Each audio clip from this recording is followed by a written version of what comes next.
Hello and welcome to DD India. I'm Akshit Dongre and you're watching our special program Voice of the Global South, a show that brings to you stories, news, achievements and concerns of a rising aspirational world. So let us begin with today's episode.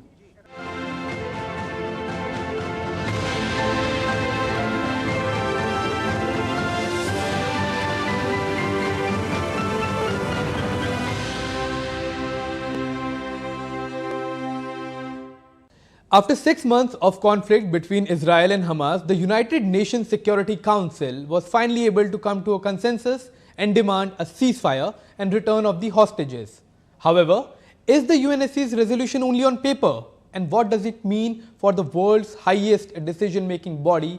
We give you the details in this episode of Voice of the Global South. Will those in favor of the draft resolution contained in document S/2024/254 please raise their hand?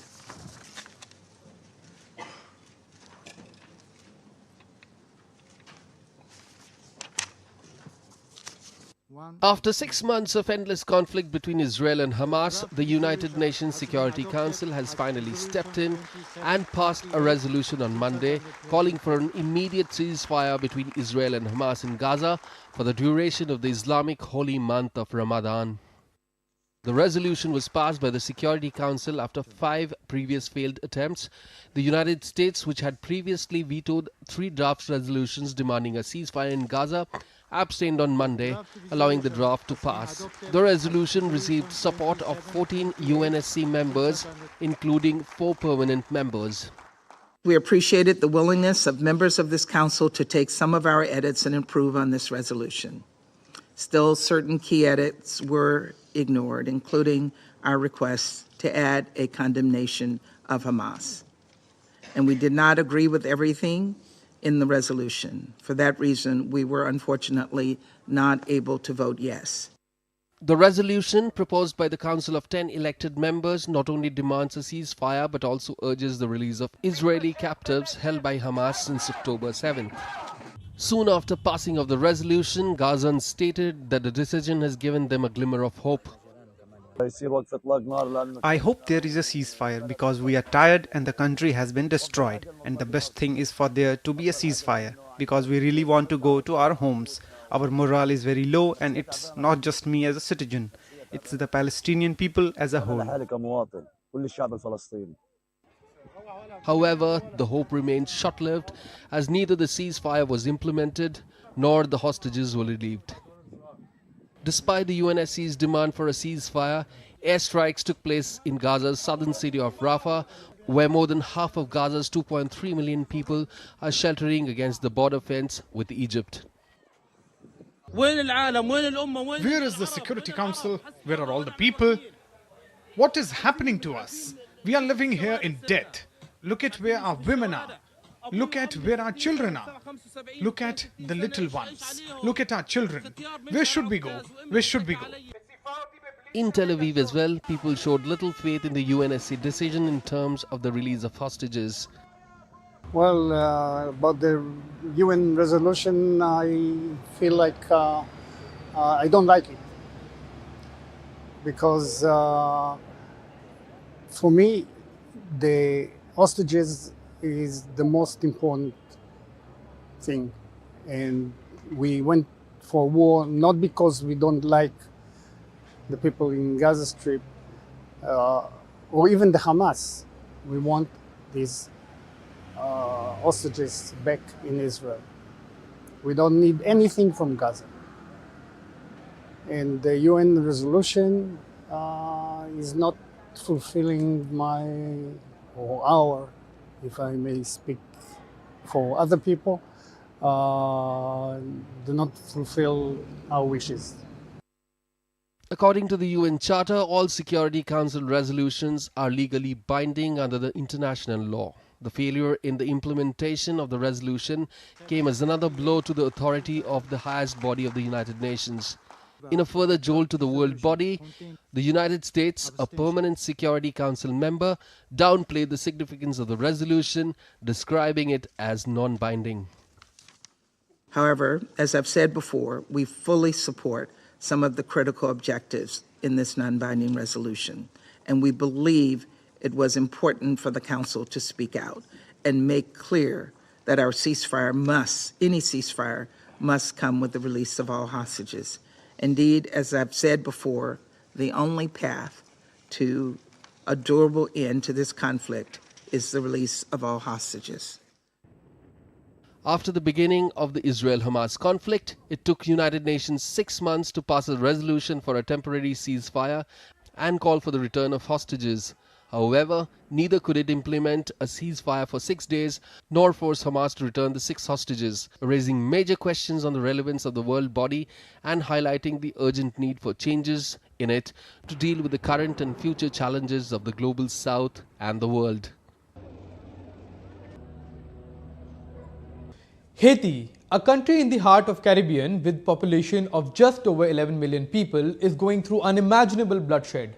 Over 1,500 lives have been lost to gang violence this year alone, with the brutality now escalating with each and every passing day. The United Nations has described the situation in Haiti as cataclysmic, documenting over 4,000 killings last year and 1,500 more by March 22nd.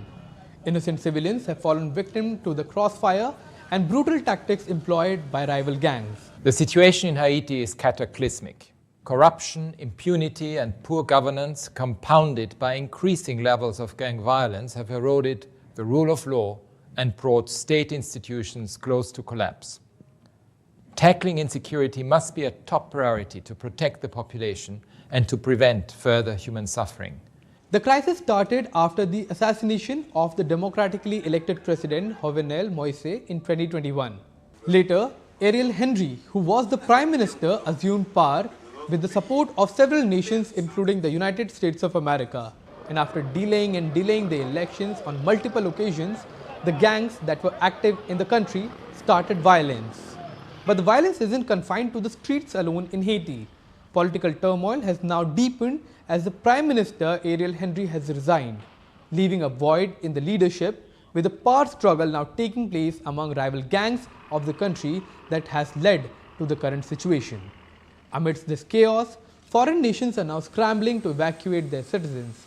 France deployed helicopters to rescue its nationals, while the US and Canada initiated evacuation in the face of escalating danger. Even India has started a mission to evacuate their citizens from the country. Meanwhile, the humanitarian situation in the country is deteriorating rapidly. Nearly half of Haiti's population is struggling to find food amidst rampant violence and insecurity. Inflation and poor harvests compound the crisis, pushing the nation to the brink of famine. We have our DD India correspondent, Maritrini Meena, who will give us more insights on the current situation in the Caribbean nation. The United Nations has described the situation in Haiti as cataclysmic, with more than 1,500 people killed in the Caribbean country since the beginning of 2024.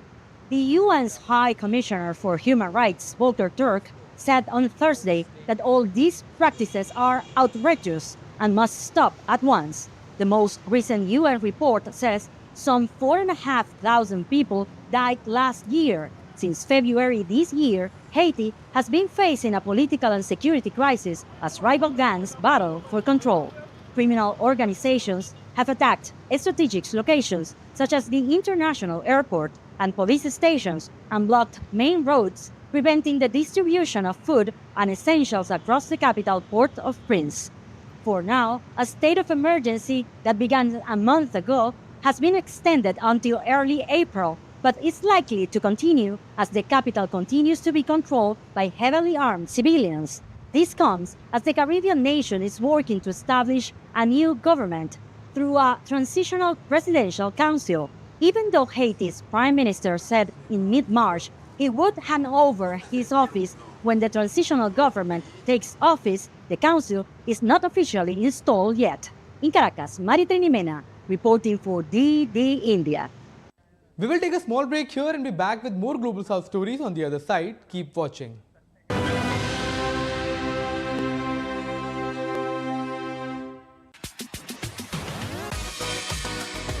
India that invents. India that innovates. India that excites. India that invites. Land of possibility. Teeming with opportunities. Watch India Ideas each Thursday, 8 p.m. only on DD India.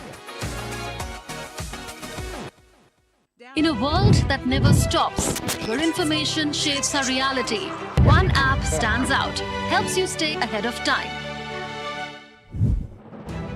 Introducing the DD India app, your gateway to a world of news right at your fingertips. Your most trusted source of news goes global, goes digital. Explore a world of options, top stories, live updates, in-depth analysis, and more. Stay informed wherever you are. Real-time alerts keep you ahead of the curve always. The DD India app, connecting you to the world one story at a time. Download now and explore the world of knowledge, insights, and authentic information. Welcome back. You're watching DD India and this is Voice of the Global South. Let's move on to our next stories.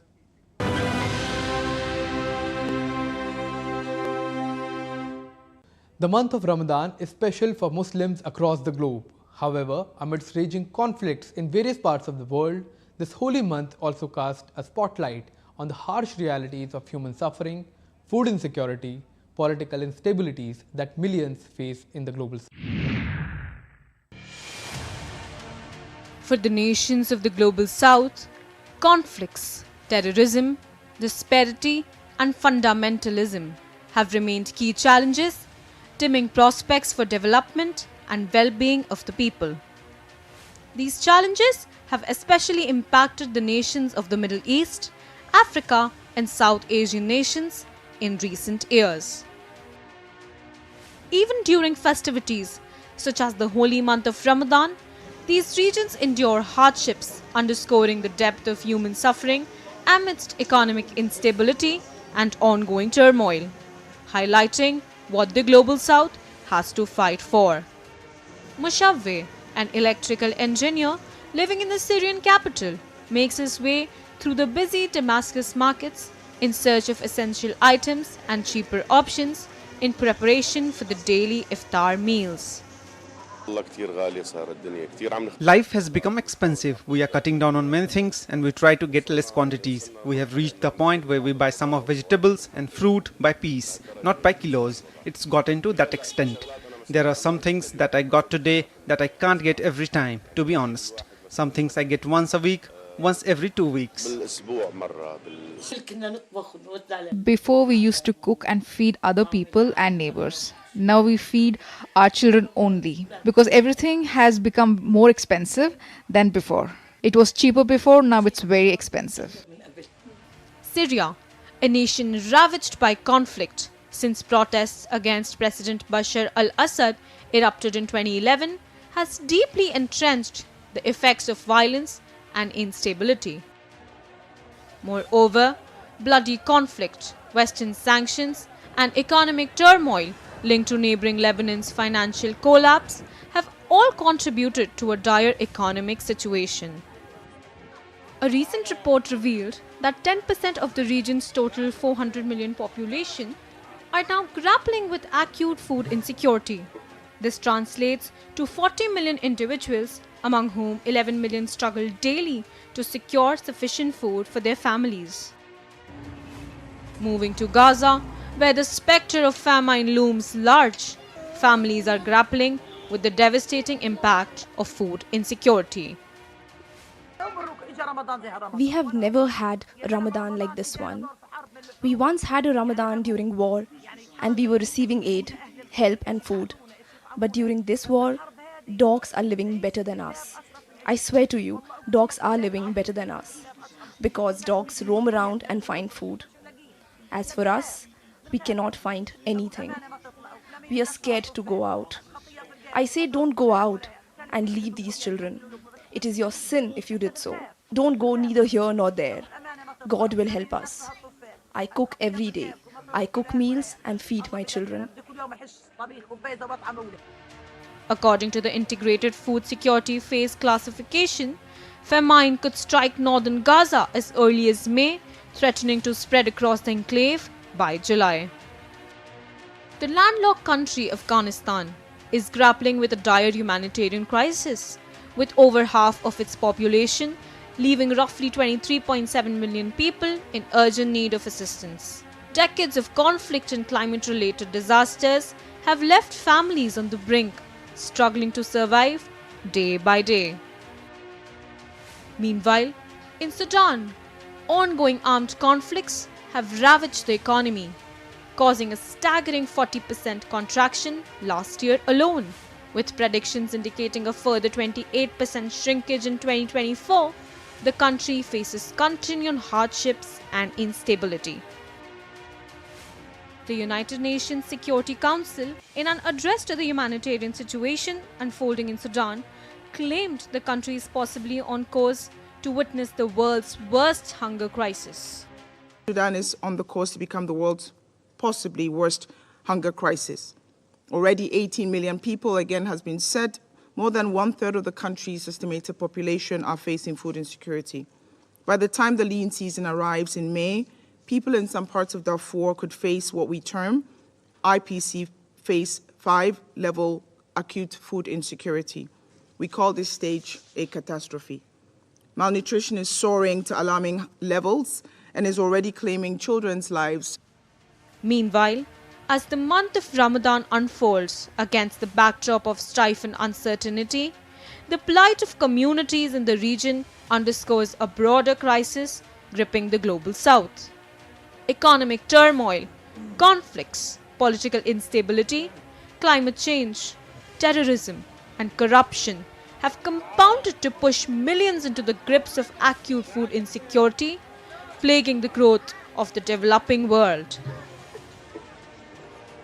And as we bear witness to their struggle, it serves as a stark reminder of the urgent need for global solidarity and concerted efforts to address the systematic issues plaguing these regions. India is just 2 weeks away from conducting the world's largest elections ever. While there are about 1 billion eligible voters in the country, a sizable number of voters constitute the non-resident Indians. From registering with the Election Commission to verifying their addresses, here is how the NRIs exercise their voting rights in the election process in India.